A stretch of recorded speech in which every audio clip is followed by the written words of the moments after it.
So what are the tools we're going to be using to create our floor plan? We're going to start first with the piece of paper. And what we have to do here is find the center point on the piece of paper. Now the easiest way to do that, and the reason we're doing that, is that we want to center our floor plan. Right, you don't want it off to one corner. It's going to look unprofessional. That's right, that's right. And honestly, we tend to put some text on this as well, and it's standard to have that down on the right-hand side. Oh, really? So if we center this, then we have an area here to add our text. And what text would you normally be putting on here? We put the scale on here. When we're presenting it to a client, we'd have our client's name on here, we'd have our business name, and some other information there as well. The next tool, which is your T-square. Now the T-square is important, one, for keeping your paper straight. We also use it for drawing lines. So what's important as well is making sure your surface is clean, it's flat, so there's no bumps on it, because it'll come across in your scale plan. Right, and it won't look as clean or as well put together. It won't look professional at all. So you take your T-square and put it at the side of your table along the edge. And it looks like for this you really need that straight edge table. A rounded edge is just going to throw off the placement of your T-square. Oh, for sure. And you actually have to keep a little bit of balance going here with the T-square and your paper, because what we're going to do is take the paper, place it bottom of it against the T-square, and if you can hold it with either one of your hands, whichever is easiest for you, you want to hold the T-square and your hand on the paper to keep it straight. And then take your tape, which I'm using a transparent tape, and it's very easily removable. Okay, so now we have our paper set up. We have our T-square. So what's the first measurement we're going to put on the page?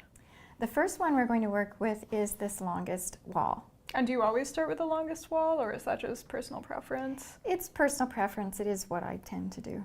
I guess it's good to build up a habit so that you're doing the same thing every time.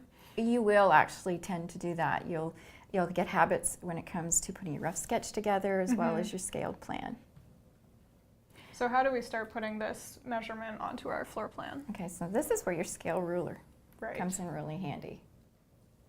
And we're going to use the 1/4 inch scale for this drawing. And is that standard for most designers, that you'd be using the 1/4 inch scale? It is pretty standard, yeah. Is there any situations in which you'd be using a different scale? If you're working on, say, the main floor of a home and it's not all going to fit on the page, you can use larger paper as well. But for now, if you were actually putting it on a small page like this, you'd want to go to the 1/8 inch scale.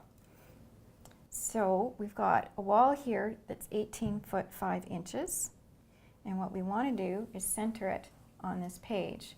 So to do that, we have to have half the measurement on one side of the center point and the other half on the lower side of the center point.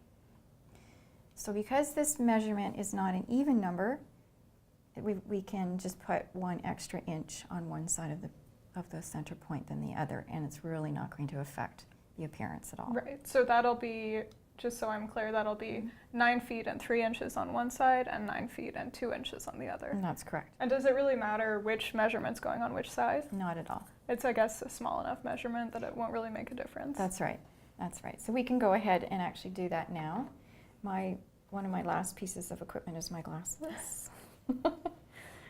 So if we take a look at our scale ruler and we find 9 foot 3, the 9 will be in between the 8 and the 10. It's actually not marked on the scale ruler. Okay.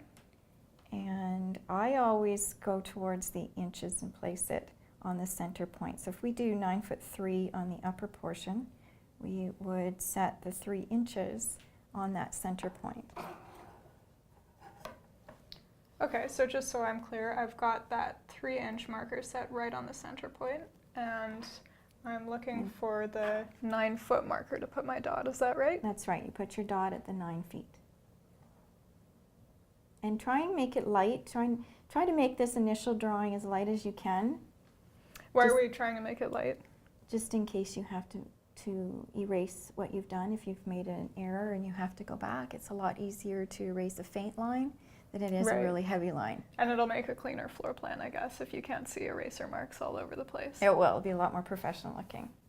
So now that we've got that first measurement in, now we can just slide the ruler down and at the center point place the 9 increment for 9 feet, and then come down and put a dot at 9 foot 2. So just again, so that I'm clear, I've got my 9-foot marker on that center point, and then I'm putting that final dot to show the length of the wall at the 2-inch marker. That's right.